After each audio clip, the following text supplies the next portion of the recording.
The Senate constitutes committee to oversee Rivers Sole Administrator. Hello viewers and welcome to N400B TV. The Senate constituted an 18-member committee to oversee the operations of the emergency administration in Rivers State. The Senate President Godswill Akpabio announced the committee during the plenary after a majority of the senators supported it through voice votes. Mr. Akpabio said the committee would be chaired by the Senate leader Opeyemi Bamidele, who represents Ekiti Central Senatorial District.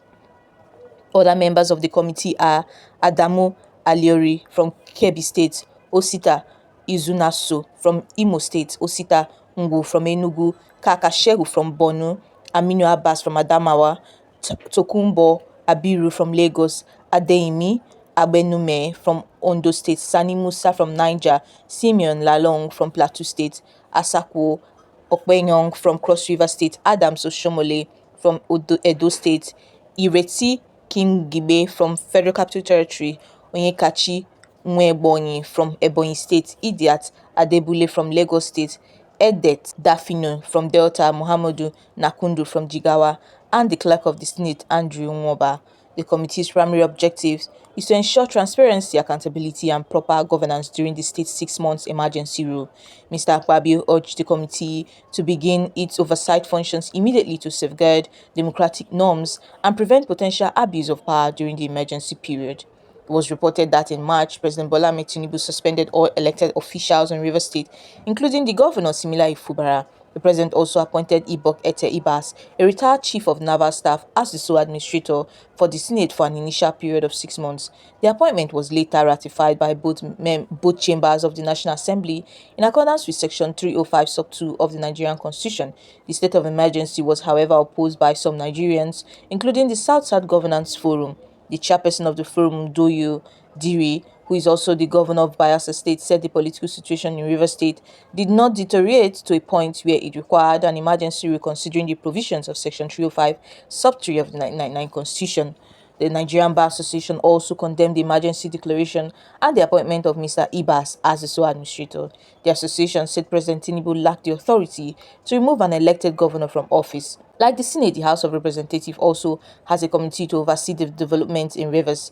It inaugurated the committee on 15th of April. It is chaired by the House Leader Julius Ihonvbere. While the founder of One Love Family, Satguru Maharaj, commended President Bola Ahmed Tinubu for his recent intervention in the political clash between the Minister of the Federal Capital Territory, Nyesom Wike, and the suspended Rivers State Governor, Similayo Fubara. It was reported that Fubara, his deputy, Ngozi Odu, alongside members of the State House of Assembly, were suspended on March 18, 2025 for an initial period of 6 months over a political turmoil in the state. Maraji G, in a statement he signed and made available to journalists in Ibadan, the Oyo state capital, however, urged the duo to sheath their swords in the best interest of the people of the state in particular and the Nigerian in general. He stressed further that the feud between Wike and Fubara was uncalled for, hence the need to work together for the progress of the state. The Wike versus Fubara conflict, like others of its kind in the past, will ultimately end and will leave the abjectly poor masses of Nigerians struggling and gleaning in their protracted penury as usual. However, to the extent that the state of emergency constitutional provisions invoked on the state by Mr. President has reduced the political heat and tension in that part of Nigeria, Mr. President deserves to be praised. Godfatherism and self-satisfaction are neither new nor news to the bohemia and cesspool of Nigerians and global politics. Therefore, President Bola Ahmed Tinubu's intervention against the highly emotional clash in the state is certainly a perfect antidote. The founder also disclosed that the real enemy of the state and the Nigerian is neither Wike nor Fubara, and it is not Tinubu or any of the indigenous Nigerians in his cabinet.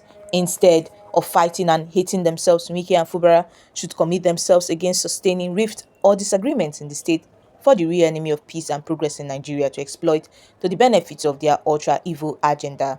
I therefore call on Wike and Fubara to reconcile sooner than later in the best interest of the people of the state and of greater population of indigenous Nigerians spread across other parts of Nigeria, he advised. On the other hand, the authorities of Omuma and Eche local government areas in Rivers State has appealed to the state's sole administrator Vice Admiral Ibokete Ibas, retired, to help them tackle challenges of kidnapping and land grabbing in their areas.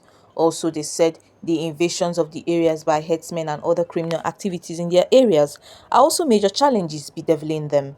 The administrators of Omuma, Manager Nwala, and Eche Onyenachi Nwankwo made the demand during the stakeholders meeting held on behalf of Ibas by the State Commissioner of Police, Olubenga Adeboju. This was contained in a statement issued in Port Harcourt by the media aide to the sole administrator Hector Ibekowobo and sent to newsmen. At Omuma, Mwala listed the challenges of the council as land grabbing and politically motivated arrest of indigenes, oil bunkering activities, and an alleged misconduct of police officers in the area. Mwala appealed for the establishment of additional police posts to enhance security and the immediate redeployment of the divisional police officers. The traditional ruler of Omuma, His Royal Highness Monday Ojegbe, commended the state's effort in restoring peace, but said that despite being an oil-producing area, Omuma was excluded from oil derivation benefits.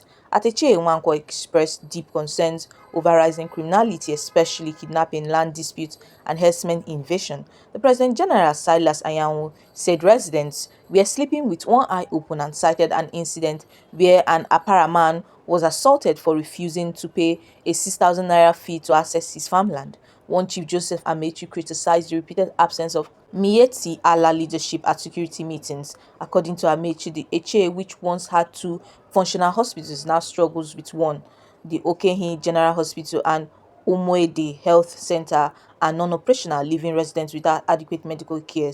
Schools lack sufficient teachers, and facilities are in their need of rehabilitation. The Community Development Committee chairperson, Dr. Godspower Mwala, emphasized the need for electricity in Okehi to enhance security, while poor refuse collections worsen living conditions.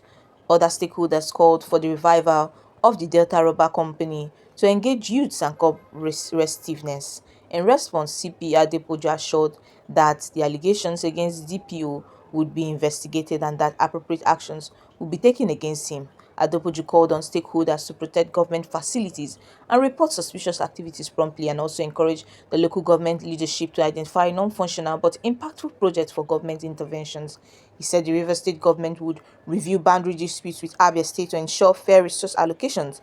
Adepoju said more security deployments would be made to Omuma to tackle oil bunkering and land grabbing. Rehabilitations of critical infrastructures, including healthcare and education facilities, will be prioritized. The CP said on herdsmen crisis, Adepoju assured that the police would intensify surveillance and engage with relevant stakeholders, including Meite Yala, to address the menace. The government, according to the statement, said it would prioritize the revitalization of healthcare, education, and economic projects in Ichi and Omuma. On community policing, the government urged residents to report security breaches promptly and work closely with security agencies. The statement said the visit underscored the government's dedication to peace, security, and equitable development in Omuma local government area. The government urged stakeholders to remain vigilant, support security agencies, and engage constructively with government initiatives.